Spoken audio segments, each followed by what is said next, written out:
nahihiya niyang ginagawa ninyo? Ang mga kababayan natin nag-iisip kung anong kakainin nila. Itong mga panahon nito. Magkano ang bilihin? Ang iisipin ninyo, politika? Wow! Kanina, inis na inis ako pag-isip ko. May impeachment na naman. Ano ba itong kalokohan na to? Meron pa silang papiyapiyatos na hawak doon. Alam nyo, mga kababayan, sa totoo lang po, patawarin ako nitong mga kaibigan natin na ito. Hindi ba kayo nahihiya niyang ginagawa ninyo?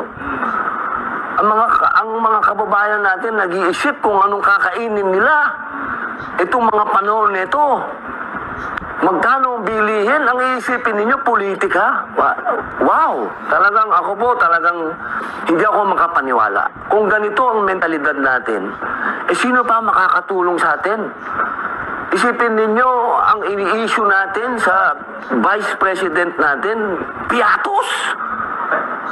Naiintindihan nyo ba yun? Na sa confidential ho kasi, inuulit ko, dati po tayo sa intelligence. Hindi naman gumagamit ng totoong pangalan dyan, boss. Yes, no. Paano ko naman gagamit ng totoong pangalan niya? Di-give away mo na kung sino yung asset mo. Eh, di nilaglag mo, sinunod mo. Nilaglag mo na. Sunog na naman yun, no? Pambihira talaga. Alam nyo, sa totoo lang po, ako'y nalulungkot. Kasi sa panahon nito, dapat sama-sama tayo. Lalala nyo, kasi parang pandemic ito, boss eh. Another phase ito ng pandemic.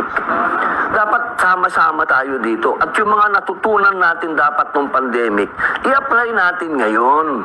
Kasi nung nakaraang pandemic, naipakita sa atin ng dating Pangulo kung paano i-handle. So meron na tayong leksyon eh. Mas worse pa nga yung pandemic. Mas worse pa yun, ha? Dahil Hindi mo alam eh. Ito po pwede mo